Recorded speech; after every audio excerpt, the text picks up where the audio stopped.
eu vi uma frase do Albert Einstein: o mundo não cairá pelo mal, mas pelo bem que vê, que assiste e nada faz.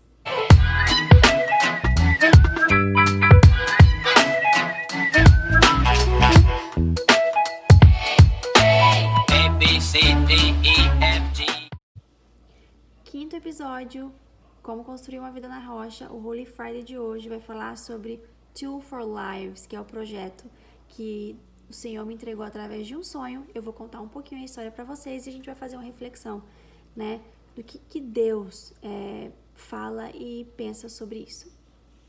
Gente, o projeto nasceu de muita indignação, de várias notícias sobre pedofilia, casos de abuso sexual no Brasil, que foi o que mais me chocou, da menina de 11 anos que teve que fazer um aborto, só que ela estava sendo abusada há 6 anos e só veio à tona depois da gravidez dessa criança.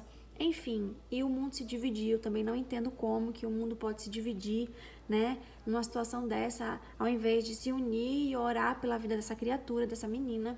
Mas enfim, outro assunto pra gente falar outro dia. E aí eu comecei a pesquisar sobre aquilo e aquilo. Eu fiquei acho que uns 3 dias de luto, chorava e eu falava: Senhor, como é que pode uma criança viver uma situação dessa? Eu que sou mãe, desejei os meus filhos. É tão difícil viver, né, como mãe e tal, tem tantos desafios. Como é que uma criança, né, sendo abusada, tendo relação sexual, enfim, ponto. No meio dessas minhas angústias, revoltas e pesares, eu vi uma frase do Albert Einstein: o mundo não cairá pelo mal, mas pelo bem que vê, que assiste e nada faz. Eu falei: uau, eu sou esse que só assisto, me revolto e nada faço. Aquela frase transformou a minha indignação em ação, através de um sonho que o Senhor me deu. Porque eu me coloquei à disposição. Eu falei: Deus, o que eu posso fazer? Dormi e sonhei com o projeto Tool for Lives. O Senhor me deu um nome, o Senhor me deu o que eu tenho que fazer e como fazer. O projeto basicamente, a gente vai, uma ONG, uma organização, né, sem fins lucrativos, eu não vou conseguir falar a palavra, mas enfim, uma ONG, não governamental, é isso aí, para levantar fundos, né, para investir em pessoas que já estão na causa, já estão lutando pela causa de proteção à infância, de proteção à juventude e da prevenção contra a violência e o abuso sexual. Isso foi muito claro e o Senhor deixou muito claro para mim. E como que eu vou fazer isso, né? Pensando bem, como é que a gente vai começar isso? E o Senhor também me deu todas as estratégias. Aqui nos Estados Unidos a gente recebe muita doação de roupa, e principalmente roupa de criança, que a gente não usa muito, eles crescem muito rápido. Então tá o tempo todo mães colocando nos grupos: eu tenho um saco de roupa de menina, de recém-nascido, enfim. Só que o Senhor me chamou a atenção para uma coisa: eu quero a primícia, eu quero o que é melhor dessas peças. Então, o meu projeto vai fazer uma triagem do que está de melhor condição. O Use Like New, que a gente chama aqui, que é o novo seminovo, né? Aquilo que é usado, mas é como novo. Ou novo, porque até coisas com etiqueta a gente recebe. Então, coisas de marca, coisas boas. E você vai vender essas peças por $2. Falei: meu Deus, $2? Até o meu marido falou assim: mas por que 2? Falei: porque o Senhor falou que era 2. Me deu até o nome Tool for Lives. Eu falei: ok. E aí eu comecei a olhar no Instagram, o perfil tava limpo. Olhei o e-mail, o perfil limpo. E aí foi a confirmação de que era realmente um projeto único e um nome único, que ninguém nunca usou esse nome, nem pensou nesse nome, porque todos os domínios estão livres para ser usados. E eu falei: realmente veio do coração do Senhor. Só que, né, nas minhas idas e vindas, eu perguntei ao Senhor: não podia ser 5 for Lives ou 10 for Lives? E aí vem a nossa reflexão do dia de hoje. João 6:6 fala o seguinte: Jesus percebeu uma grande multidão e estava se aproximando e comentou com Filipe. Ele falou para Filipe: onde que a gente pode comprar pão para alimentar esse povo todo? Mas Jesus só estava perguntando para testar a fé de Filipe. Ele já sabia o que ia acontecer. É como esse questionamento dentro do nosso coração. Deus, mas $2? O que eu vou fazer com $2? Aí, o Senhor gera a dúvida, a gente lança para ele, né? E aí a gente vai vendo. Filipe respondeu: 200 moedas de prata não compra pão suficiente para alimentar cada um de um pão só. Aí André, o irmão de Pedro, fala assim: tem um menino aí com a cesta que tem 2 peixes e 5 pães, mas é uma gota dentro de um balde. Não faz nenhuma diferença. O que $2 vai fazer na vida de alguém? Esses são todos os meus questionamentos e argumentos para o Senhor. E aí Jesus fala: faz o povo se assentar. A grama verde formava um belo tapete e eles se acomodaram ali, cerca de 5.000 pessoas. Então Jesus tomou o pão e, tendo graças, mandou que fosse distribuindo. Em seguida, fez o mesmo com os peixes. Todos comeram à vontade. Depois que o povo comeu até se fartar, ele disse aos discípulos: ajuntem as sobras para que nada seja desperdiçado. Eles obedeceram e encheram 12 cestos grandes com as sobras e 5 pedaços de pão. Vocês entenderam essa passagem? Eram 5 pães e 2 peixes para alimentar 5.000 pessoas. Talvez na mão minha ou de qualquer outra pessoa, como os próprios discípulos duvidavam, olhavam aquilo e não enxergavam. Mas Jesus alimentou 5.000 pessoas até se fartarem. Não foi um para cada um, até encher as pessoas de tanto comer, e ainda sobrou. Ainda sobrou. Essa é a mensagem que o Senhor coloca no meu coração. Não são os $2 que vão transformar, mas quem te deu o projeto é que tem o poder para transformar. Os $2, sim, vão investir, mas o que esse dinheiro vai verdadeiramente trazer para esses projetos, só o Senhor é quem sabe.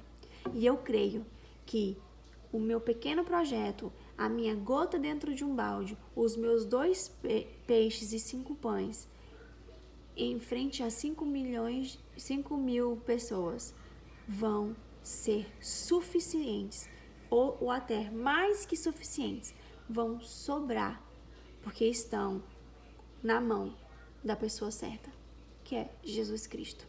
Não é sobre a quantidade nem sobre o valor, mas quem está no comando.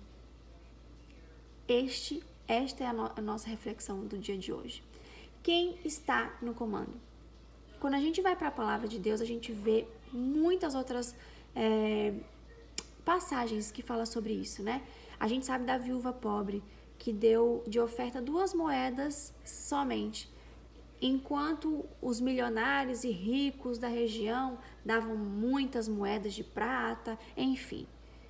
E a pergunta que Jesus faz: quem você acha que está dando mais? A viúva que deu 2 moedas ou o fulano lá que deu 200.000 moedas? A viúva só tinha 2 moedas. Ela com certeza deu mais, porque ela deu tudo o que ela tinha. As outras pessoas davam o que sobravam. Podia ser muito, mas não mais do que a viúva tinha para dar, porque ela deu com o coração dela. Quando a gente vê a passagem também da Maria Madalena, que derrama um vidro de perfume sobre a cabeça de Jesus, e ali aquele povo que estava em volta começou a julgar e falou assim: mas por que você pega um vidro de perfume, que na época aquele perfume custava 1 ano de trabalho? Fala que 1 ano de trabalho aquela quantidade de perfume custava. Por que você pegou esse vidro e você não vendeu e deu para os pobres? E aí o Senhor, Jesus, fala assim: deixa ela fazer o que ela está fazendo. A intenção do coração dela em me agradar, só ela sabe. Porque muito mais interessados em julgar Maria Madalena estavam as pessoas do que realmente preocupados com os pobres. Então, gente, tudo é a intenção do nosso coração. O porquê que a gente está fazendo as coisas, o porquê que eu estou fazendo o projeto, o porquê que você está doando, o porquê que você está ajudando. Qual é a intenção do seu coração? É aparecer? Tornar mais santo? Ou simplesmente saber fazer aquilo que Jesus mandou? É acumular dinheiro? Ou entregar nas mãos de quem Jesus manda a gente entregar para transformar em bênção para outras pessoas? Então essa é a minha reflexão de hoje. Os meus $2, eu creio que na mão do Senhor vai transformar histórias e vidas. Como 2 peixes e 5 pães alimentaram 5.000 homens, os meus 2 únicos $, vão transformar e ajudar muitas crianças e pais a quebrarem o ciclo do abuso. E isso é muito importante, gente. Se a gente conseguir que o material informativo, educacional, que é a minha intenção também, chegue nas mãos de pais que são carentes de informação, que talvez viveram, né, num environment, num ambiente de abuso sexual, abuso físico, e a gente sabe que a repetição do padrão, ela é muito comum, e a gente faz com o outro aquilo que a gente recebeu. Mas se a gente conseguir ensinar a esses pais, né, uma nova forma de educar, ensinar como falar com as crianças a respeito do corpo, que é um tabu, se a gente souber trazer com naturalidade, enfim, de forma lúdica e com pessoas que são capacitadas para fazer, a gente tem como transformar, às vezes, a história e a geração daquela família. Então, gente, essa é a minha reflexão de hoje para você. Aquilo que você tem feito, você tem colocado Deus como o guia, como o dono. Você tem confiado que o Senhor é capaz de alimentar 5 homens com 2 pães e 5 peixes? Ou você só consegue enxergar aquilo que está na sua frente? Os $2. Porque muita gente me perguntou, por que só $2? Mas como diz o ditado, o pouco com Deus é muito, e o muito sem Deus não é nada. E é isso, gente. É assim que eu termino a minha reflexão de hoje. Muito feliz, tem muita gente querendo apoiar e ajudar, mas vamos analisar a intenção do nosso coração e vamos entregar a Ele, né? A parte que cabe é a Ele e fazer a nós a parte que cabe a nós. Eu estou aqui para cumpri-la e conto com a ajuda de vocês. Um beijo, uma ótima sexta-feira e um belo final de semana. Tamo junto!